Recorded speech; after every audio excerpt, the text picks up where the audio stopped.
Okay, I'm sorry. It's been about a week since my last class on the stories of Rabba. Just various things have interfered with my continuation, but let's go on now.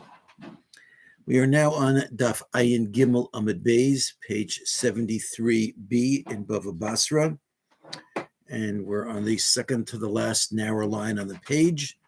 And the story says as follows: V'amar Rabba bar bar Chana, and Rabba bar bar Chana said, Lididi chazili hahi akrakusa. I saw this particular frog, dahavi ki Akra D'Hagronia, which means it was a size of the town of Akra D'Hagronia. The Akra D'Hagronia kama havi. How big was Akra D'Hagronia? Shitin bati. It was 60 houses. Asa tanina, along came a snake, bola, and it swallowed up the frog. Asa pushkansa, and then along came a raven, ubola latanina, and it swallowed up the snake. Vesolik, and then the raven went. Yasiv bi'ilona, and it sat on a tree. And presumably the tree didn't break, to which the Gemara comments, Tochazi, come and see, kama nafish chele de ilona, how strong the tree must have been. So before we actually go into interpreting the story itself, I wanted to share with you a commentary from the Toras Chaim. The Toras Chaim is one of the important early Achronim commentators on the Gemara. And he points out that it's not just in this story where we mention that the size of the town of Akra D'Hagronia was 60 houses, but in the next story also we're going to see that when the Gemara wants to point out numbers, it uses the number 60 a number of times. And he goes through a whole list of other places in the Gemara where 60 is chosen as a number. And he explains that it's not meant to be taken in a literal sense.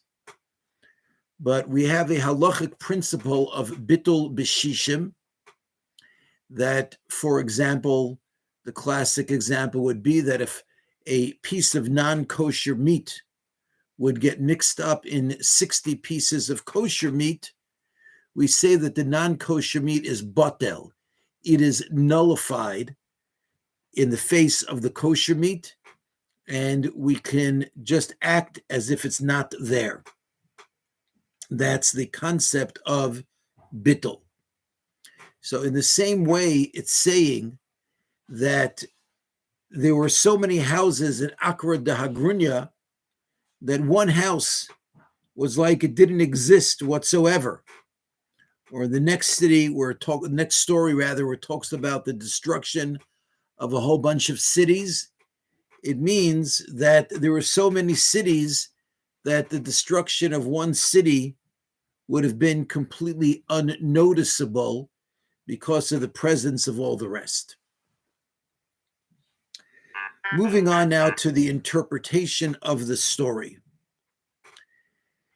The Maharsha explains that just as we find in Tanakh that Daniel saw the powerful empires that are going to arise in his time and later, he saw them in his dream as beasts.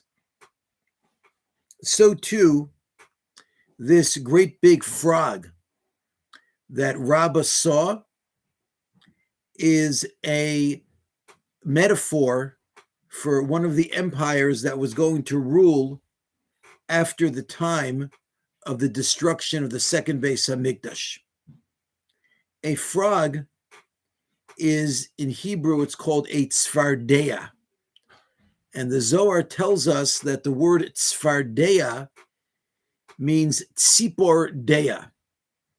The word for frog emphasizes a bird with knowledge. And the Maharsha focuses on the knowledge And he says that it's an allusion to the Greek Empire, which is certainly the father, the progenitor of much of the knowledge that we possess in the world, even to this day. And in their time, they made great advances in science and philosophy. I know there are some who dispute that to some extent and say that some of their knowledge was stolen. But either way, they were definitely the disseminators of a tremendous amount of knowledge.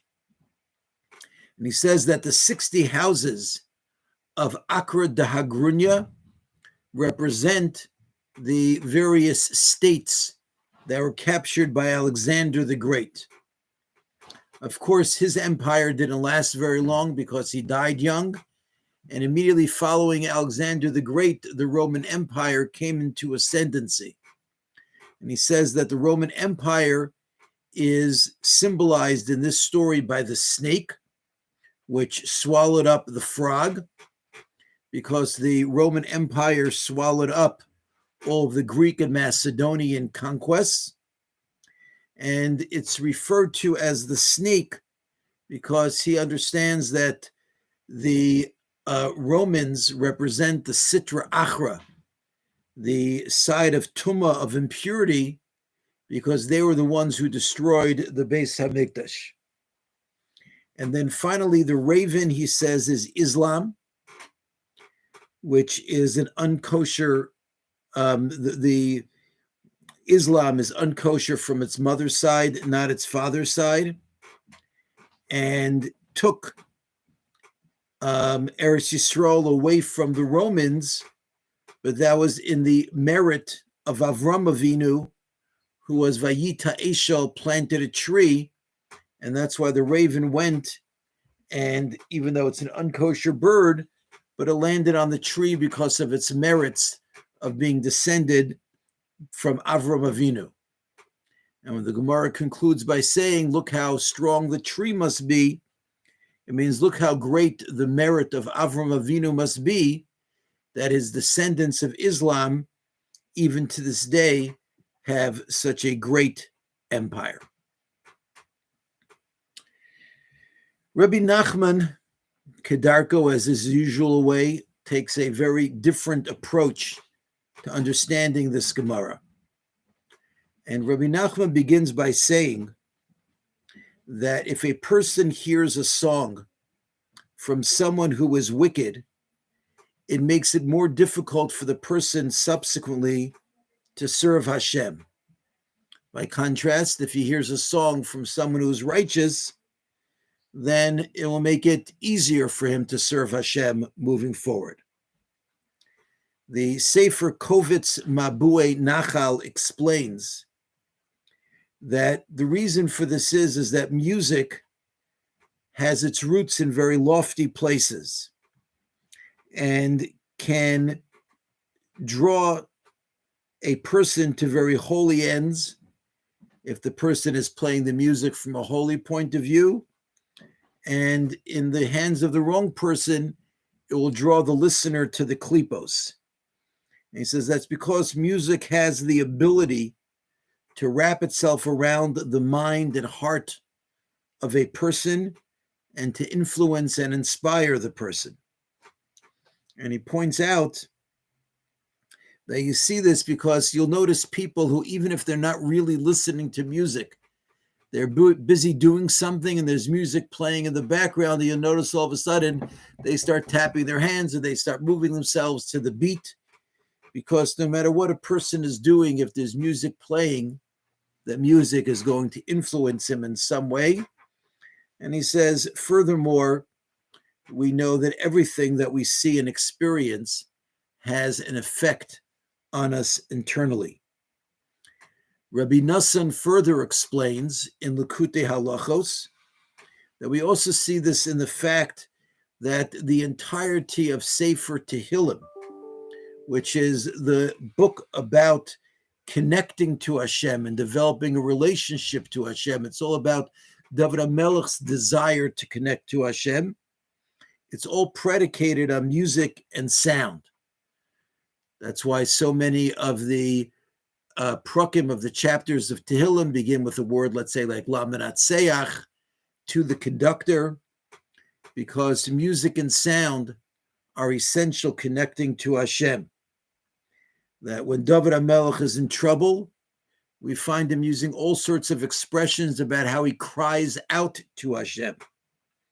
And then when he is saved and he restores his relationship to Hashem, then the musical instruments are how he expresses the restoration of that relationship. And the reason why this is symbolized in the Gemara by the Tzvardeya or the Tzipor Deya, the bird of wisdom, is because birds are symbolic of sound. We find that, for example, by the carbon of the Metzora. Tsaras is a leprosy-like disease, and when a person has it, he is tamei, he is ritually impure, and then the disease leaves him. Among the things that he has to do in the purification process is to bring shtei tziporim chayos tahoros, 2 kosher birds. And the Gemara says that the reason is because, or it's a medrash that says that because of the fact that the person was chirping mindlessly like a bird by gossiping about other people, and that's why he got tsaras. So therefore, in order to be purified from it, he has to bring the birds as karbanos. And the Zohar says that birds are spiritually rooted in the same place as nevuah, as prophecy. And it struck me when I saw that also that the word nevuah itself means speech. And we're saying that birds symbolize the power of speech. On the other side, if a person is still engaged in improper speech, then his birds are those from the side of the klipa, the side of impurity. Rebbe Nachman goes on to explain that if a person wants to protect himself, so that no matter from whom he hears singing, it will not affect him negatively, the way to accomplish that is by studying Torah Shebaal Peh, by studying the Talmud, by studying the Mishnah, and studying it specifically is at night. We mentioned in a different class that the primary time for studying the Torah Shebaal Peh, the oral law, is at night, because we find that when Moshe Rabbeinu was on Har Sinai, Hashem taught him Torah Shebaal Peh at night. The Sefer Arvus Nachal explains that whereas when it comes to the Torah Shebiksav, the written Torah, the primary feature of it is the written word, but when it comes to Torah Shebaal Peh, the primary feature is speaking, using sound. And therefore, by speaking in a positive manner, that's the antidote to negative sounds that we might hear from music that's coming from unfortunate sources. We know also that Chazal tell us that B'machshakim Hoshivani Zet Talmud Bavel, the reason why the Torah Shebaal Peh, the Talmud, is learned at night is because it's compared to darkness, because of its depth and the effort that one has to expend to comprehend it. It's not something which is light, that you just see it and it's bright and shiny, but you have to really get into it in order to understand it. And the result of expending that effort is what our sages, is what the pasuk says, that Am holchim b'choshech ro or gadol, that the people who walked in darkness ultimately saw great light. As I'm saying this, it's just hitting me that in general we have a concept in Kabbalah that there are certain things that are very bright. Those are the things that are easy to comprehend. Darkness always symbolizes those things that are not devoid of light, but those things whose light is very difficult to relate to. So the same thing is when it comes to Talmud and understanding the depths of the Torah Shabbal Peh, the oral law, which is embodied in the Shisha Sidrei Mishnah, the 6 orders of the Mishnah, and somebody rectifies with the 6 orders, the 6 rings within the trachea, which produce sound. Of course, if, as Rabbi Nachman mentioned in another one of his commentaries that we said, a person is studying for ulterior motives because he wants to get attention, he wants to get fame, then his learning is not so precious, but there still is something special to studying at night, even if it's tainted by ulterior motives. And therefore he says, again, that Tzipor Dea, the wise bird, which is alluded to in the word Svadea, frog, it's like Akra D'Hagronia, because he says the reason why the city that we said that it was as big as Akra D'Hagronia is because in the word Hagronia you find the word garon, which is producing sound. Actually, Moshe, Binyomin, and Bavel wants to say that that's also an allusion to the idea of that when one learns Torah, he has to make sure that he's using his voice and that one should not just learn Torah silently. On the words V'Akra D'Hagronia Kama Havi Shitin Bati, that the size of Akra D'Hagronia was like 60 houses, the Rashbam in his Khan, again, as we mentioned beforehand, the Rashbam is the primary commentary on most of Bava Basra. The Rashbam says, Talmuda Ka'amarla. Now, just to understand what Rabbi Nachman does with these words, the pshat explanation of those words, Talmuda Ka'amarla, is that the Rashbam is telling us that these words are not part of what Rabba was saying, but rather it's the Gemara saying this. But the Rabbi Nachman wants to say that when it says Talmuda Ka'amarla, it's saying that this Akra D'Hagronia is a reference to the study of the Talmud. And then along comes a snake and swallows it.